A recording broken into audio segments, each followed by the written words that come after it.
श्री कृष्ण जन्माष्टमी हमारे शास्त्रों में यह प्रमाण मिलता है कि मासी भाद्रपदे अष्टम्याम कृष्ण पक्षे अर्धरात्रि के बुध वृष स्थिते चंद्रे नक्षत्रे रोहिणी युते, अर्थात भादव मास के अष्टमी तिथि को कृष्ण पक्ष की अष्टमी तिथि और अर्धरात्रि में आधी रात को बुधवार के दिन वृष राशि में रोहिणी नक्षत्र में भगवान श्री कृष्ण ने मथुरा में कृष्ण के कारागार में जन्म लिया था।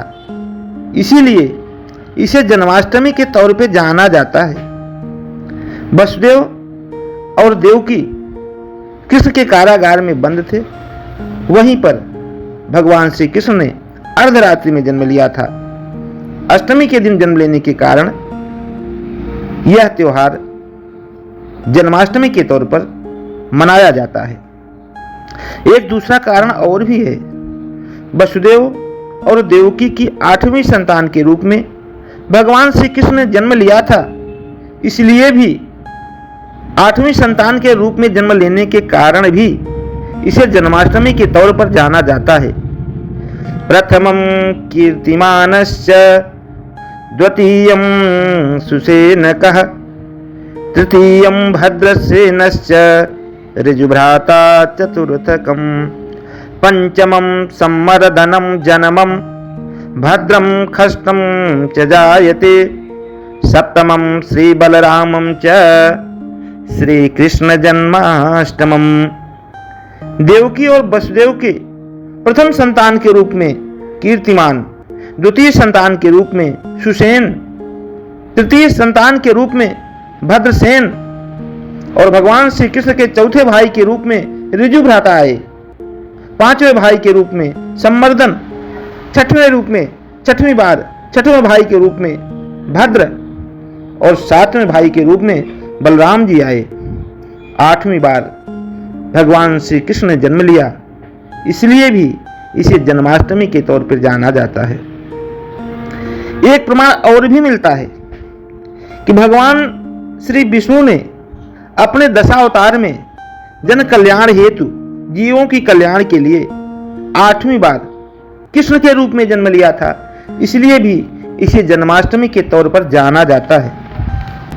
प्रथम ही बार मत्स्य अवतारा सप्तऋषियन को पार उतारा, कूर्म रूप धरि प्रभु पुनि आए, मदराचल को पीठ पिधाए, बराह रूप धरि तीसरी बारा, हिरणाक्ष बध करे पृथ्वी उबारा, चौथी बार प्रहलाद बचायो, नरसिंह रूप धरे प्रभु पुनि आयो, वामन रूप धरि 5वीं बारा, मागे भूमि बलि के द्वारा, 6वीं बार परशु अवतारा, हीन कीन क्षत्रिय परिवारा, 7वीं बार श्री राम जी आए, मर्यादा का रूप दिखाए, कृष्ण जन्म की 8वीं बारी, मारे कंस अरु पूतन नारी, 9व रूप में बुद्ध जी आए, सत्य अहिंसा का पाठ पढ़ाए, 10वीं बार कल्कि बन आओ, हरो कष्ट अब सुख पहुँचाओ। भगवान श्री विष्णु ने पहली बार मत्स्य अवतार, मत्स्य का रूप धारण करके जब सारी पृथ्वी जल प्रलय से डूब रही थी, तब 7 ऋषियों को पार लगाया था, 7 ऋषियों को बचाया था। दूसरी बात, जब देवदानव मिलकर के, देवता और राक्षस मिलकर के समुद्र मंथन करने चल रहे थे, तब मद्राचल पर्वत की मथनी बना करके उसे समुद्र में डाला गया, लेकिन वह मद्राचल पर्वत समुद्र में डूबा जा रहा था। तब देवताओं के निवेदन पर भगवान श्री विष्णु ने कच्छप का रूप धारण करके, कछुए का रूप धारण करके उस मद्राचल को, उस पर्वत को अपने पीठ पर धारण किया, जिससे कुशलता पूर्वक वह समुद्र मंथन का कार्य सफल हो सका।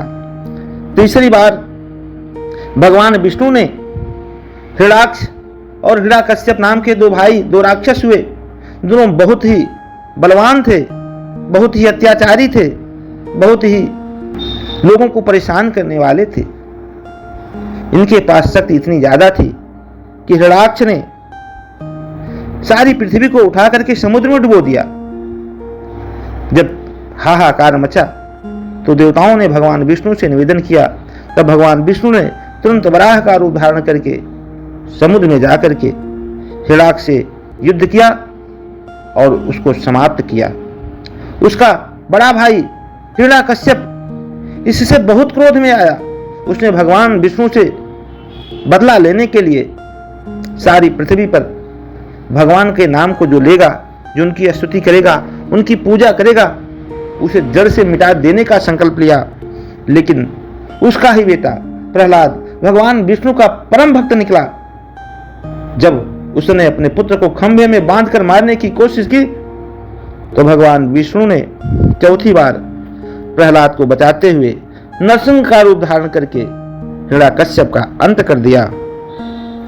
5वीं बार भगवान विष्णु ने वामन ब्राह्मण के रूप में महादानी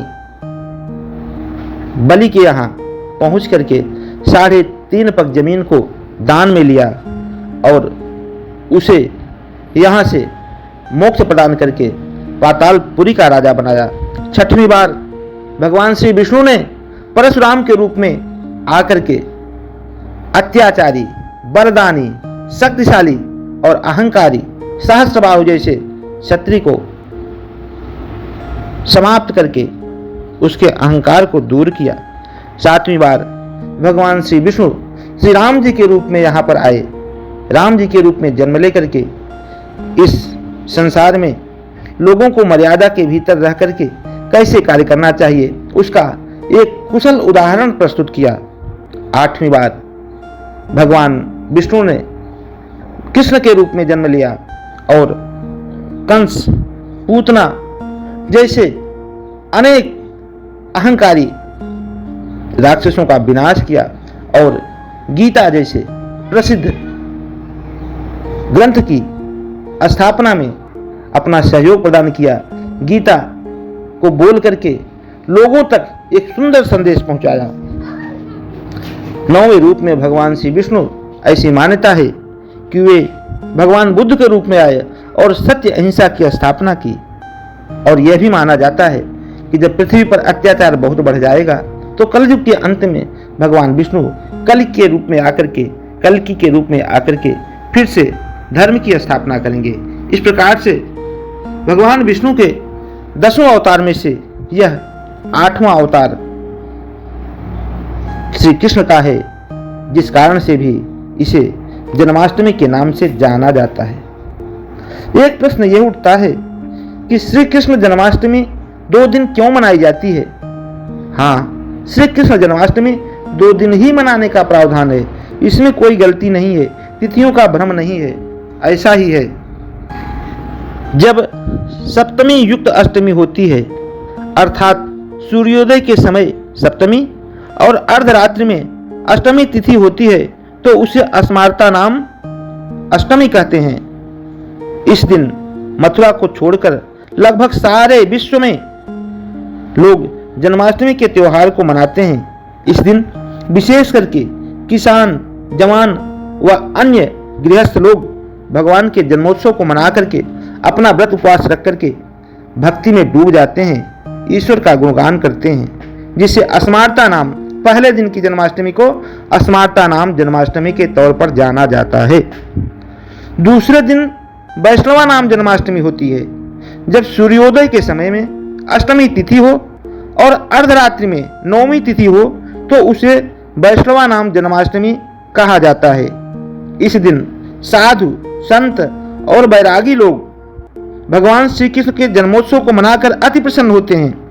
इस दिन मथुरा के लोग भी जन्माष्टमी के त्योहार को मनाते हैं, क्योंकि भगवान श्री कृष्ण का जन्म कंस के कारागार मथुरा में आधी रात को हुआ था और वसुदेव जी भगवान श्री कृष्ण को लेकर के जमुना पार गोकुल में चले गए थे। फिर वहां से कन्या को ला करके कंस के कारागार में रख दिया था और भगवान श्री कृष्ण का जन्मोत्सव गोकुल में पहले दिन मनाया गया।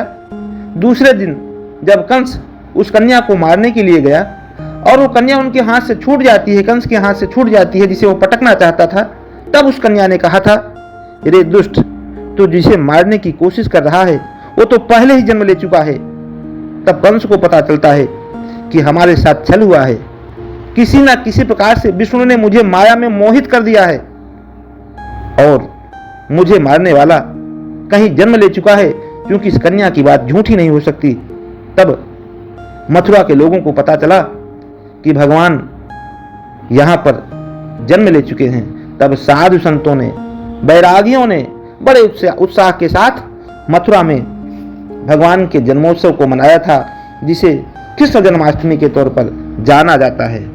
बोलिए कृष्ण भगवान की जय, बोलिए विष्णु भगवान की जय।